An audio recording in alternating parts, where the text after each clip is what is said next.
तो भाई लोग कैसे हो आप लोग। तो सॉलिड स्टार के नेक्स्ट इन नोवेल के एपिसोड नंबर 72 में आपका स्वागत है। तो चलिए शुरू करते हैं, लेकिन इससे पहले अगर आपने मेरे चैनल को सब्सक्राइब नहीं किया है तो सब्सक्राइब करके बेल आइकन दबाना ना भूलें। और हाँ, आज का टारगेट है 5.5 के सब्सक्राइबर। मुझे पता है आप लोग कर दोगे, क्योंकि ऐसे बहुत सारे बंदे हैं जिन्होंने सब्सक्राइब नहीं किया है। तो यार तुम सब भी कर दो, मुझे मोटिवेशन मिलता है ताकि मैं आपके लिए ऐसे ही रेगुलर वीडियोस लाते रहूं। तो यार चलो शुरू करते हैं। तो जैसा कि हमने पिछले एपिसोड में देखा कि लू फेंग हेडक्वार्टर्स में आ गया होता है ताकि वो मोइन क्रिस्टल के बदले ट्रेड कर सके। अब होंग लू फेंग को यहाँ पर आने का कारण पूछता है, तो लू फेंग जवाब देता है कि वो यहाँ पे मोइन क्रिस्टल को एक्सचेंज करने आया है और उससे ट्रेडिंग करने आया है। अब होंग ये सुनकर मुस्कुराता है, क्योंकि होंग को मोइन क्रिस्टल की एबिलिटीज़ को जानता था और वो ये भी जानता था कि वो अपने इससे क्लाउड कॉन्टेक्ट वाइन को ग्रो करा सकता है और उसे और भी ज़्यादा पावरफुल बना सकता है, और इसलिए होंग को मोइन क्रिस्टल की सख्त ज़रूरत थी। अब होंग वहाँ पे सारे सामान की लिस्ट को ले आता है और इसमें से पहले के मुकाबले कई ज़्यादा सामान थी जो कि पहले में ट्रेडिंग करते समय लू फेंग के पास नहीं थी। अब ऑप्शन बहुत सारे थे और होंग लू फेंग से कहता है कि जो भी तुम्हें चाहे वो ले सकते हो और अपने एक्सचेंज कर सकते हो। तुम्हारे पास टोटल 90 स्टार है, इसलिए तुम जो भी चाहे वो खरीद सकते हो। अब लू फेंग उनमें से स्पिरिट ऑफ नेचर को चूज करता है और वो भी कई तरीके के होते हैं। अब होंग के दिल में ये डर नहीं था कि लू फेंग इस बार क्या खरीदेगा, वो सिर्फ कुछ ना कुछ खरीदे और वो अपने सारे क्रिस्टल को ट्रेड कर दे। लू फेंग उसमें से खरीद रहा होता है और लू फेंग अपने माइंड में ही बबाता से पूछता है कि क्या तुम्हें स्क्रीन पर कुछ अच्छा दिख रहा है। बबाता निराश होते हुए बोलता है कि मुझे देखने की कोई ज़रूरत नहीं है, वैसे भी अर्थलिंग के पास इतने खास ट्रेजर्स नहीं हैं जो काम के हो सकते हैं। अभी बबाता को एक छोटा सा ट्रेजर दिखता है और बबाता लू फेंग को ग्रेविटी रूम की ओर इशारा करता है, और जब लू फेंग उसका प्राइस देखता है तो वो 90 स्टार्स के होते हैं और उसमें 1 to 1000 टाइम्स ग्रेविटी होती है, जो कि अर्थ के मुकाबले 1000 टाइम्स ज़्यादा होंगी।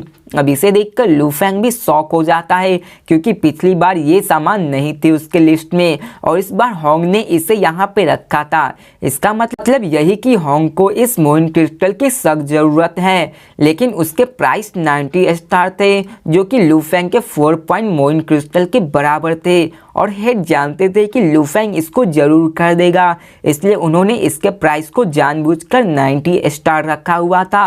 अब लू फेंग उस एंशिएंट ग्रेविटी रूम को खरीद लेता है।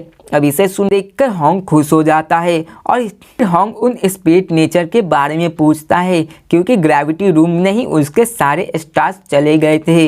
लेकिन लू फेंग ड्रैगन ब्लड को भी ऐड करता है और 100 ईयर ब्लैक क्रो रोज को भी ऐड कर लेता है। अब इन सबको मिला के और भी ज़्यादा 20 स्टार्स हो जाते हैं और सबको जोड़ा जाए तो टोटल 110 स्टार्स हो जाते हैं, जो कि 5.5 मोइन क्रिस्टल के बराबर थे। फेंग अपने पास से 5 मोइन क्रिस्टल को बाहर निकालता है और 0.5 क्रिस्टल लू फेंग के होंग से बचे हुए थे, और इन सबको मिला के उसके 5.5 क्रिस्टल हो जाते हैं। अब लू फेंग उन सबको खरीद लेता है।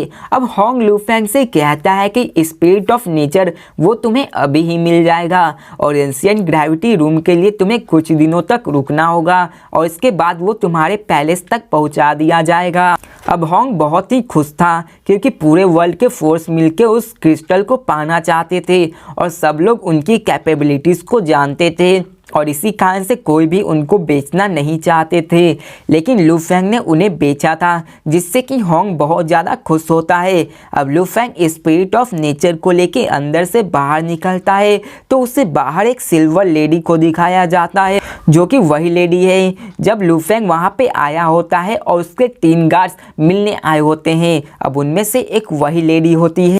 अब वो ओल्ड लेडी लू फेंग से मिलना चाहती थी और वो उसे अपना नाम बताती है कि उसका नाम ईसा डोरे है। अब लू फेंग उसका नाम को याद करता है और उसे याद आता है कि ये तो HR एलायंस की एम्प्रेस है। अब लू फेंग एक स्टार ट्रैवलर था, तो उसे इस धरती के सारे बड़े लोगों का नाम भी पता था और उसे ईसा डोरे के बारे में भी पता था कि वो वर्ल्ड के अंडरग्राउंड प्रिंसेस थी और उसके बारे में उसने किताबों में सुन रखा था।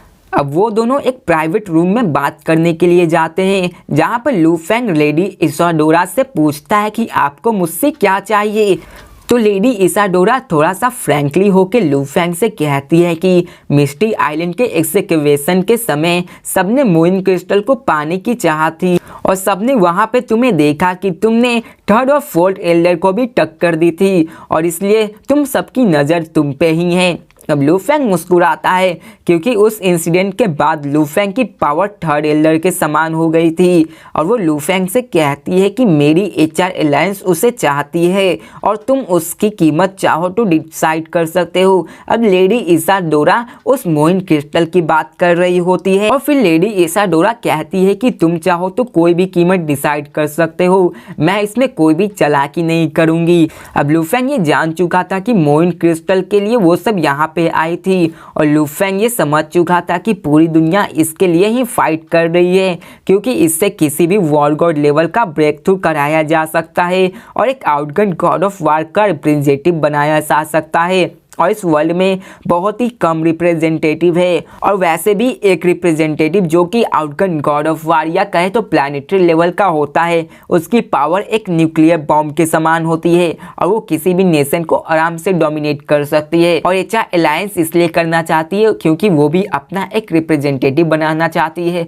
और वो भी अपना डोमिनेंस दिखाना चाहती थी। लू फेंग के माइंड में ही बबाता कहता है कि तुम लोग कितने ज़्यादा स्टूपिड हो, तुम लोग एक मोइन क्रिस्टल का यूज करके एक स्टार ट्रैवलर का बंदा बनाना चाहते हो। और हमें बबाता को दिखाया जाता है जो कि आराम से बैठकर खा रहा होता है और सबको वो कर्ज देते हुए कहता है कि ये सब कितने बेकार है, इनके पास लगता है दिमाग ही नहीं है क्योंकि ये स्टार ट्रैवलर इस यूनिवर्स में कुछ नहीं है। अब लू फेंग लेडी इसाडोरा से कहता है कि अगर आप मोइन क्रिस्टल को लेने आई है तो उसे मैंने पहले ही होंग के साथ एक्सचेंज कर दिया है, मेरे पास अब और नहीं है। लेकिन लेडी इसाडोरा कहती है कि ऐसी बात नहीं है, लेकिन अगर आपके पास एक भी बची है तो मैं उससे अपने एक रिप्रेजेंटेटिव को क्रिएट कर सकती हूँ और आप इसके लिए कुछ भी प्राइस दे सकते हैं। अब लू फेंग ये सुनकर अपनी एक स्माइल देता है जिसे देखकर लेडी इसाडोरा समझ जाती है कि लू फेंग के पास अभी भी और भी मोइन क्रिस्टल है जो उसने छिपाए हुए हैं।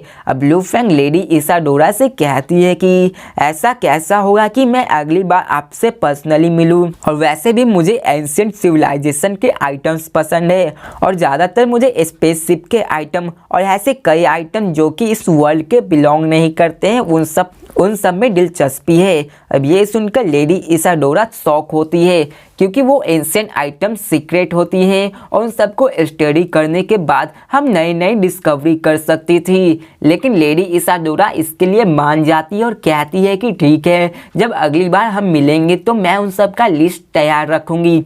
अब वो मोइन क्रिस्टल के लिए कुछ भी कर सकती है और ये एंशिएंट आइटम्स तो कुछ भी नहीं थे उस मोइन क्रिस्टल के सामने। अब सीन चेंज करके लू फेंग को दिखाया जाता है जो अपने घर पर जाता है और वहाँ पे जाते ही वो स्पिरिट ऑफ नेचर अपने फैमिली मेंबर को देता है जिससे कि वो एक मिड लेवल वॉर गॉड तक पहुँच सकते हैं। अब लू फेंग अपने उस सारे स्पिरिट ऑफ नेचर को अपने फैमिली मेंबर्स को खिला देता है, लेकिन खाने के बाद जब उसके फैमिली मेंबर्स को उसका प्राइस के बारे में सुनते हैं तो उन लोगों के होश उड़ जाते हैं कि ये इतने ज़्यादा महंगे हैं। अब इसके बाद लू फेंग इस बात को टाल देता है और लू फेंग बबाता से अपने पेरेंट्स के बॉडी को स्कैन करवाने के लिए बोलता है कि कहीं स्पिरिट ऑफ नेचर खाने की वजह से उनमें कोई इफेक्ट तो नहीं हो गया है। अब फिर बबाता उन सबको स्कैन करता है और उन सब के लेवल के बारे में बताता है कि तुम्हारे फादर स्टूडेंट लेवल 3 पे आ चुके हैं और तुम्हारी मदर स्टूडेंट लेवल 2 पे आ चुके हैं और तुम्हारा ब्रदर वो भी स्टूडेंट लेवल 3 पे आ चुका है। अब ये सुनकर लू फेंग सेटिस्फाइड होता है। अब के बाद लू फेंग अपने फैमिली मेंबर्स को एक न्यूज़ सुनाता है जिसे सुनकर उसके फैमिली मेंबर्स बहुत ज़्यादा खुश हो जाते हैं। तो भाई लोग इसी के साथ ये वीडियो भी ख़त्म होती है। तो मिलते हैं नेक्स्ट वीडियो में और देखते हैं ऐसी कौन सी बात थी जो कि लू फेंग उन सबको बताता है। तो मिलते हैं नेक्स्ट वीडियो में, तब तक के लिए बाय।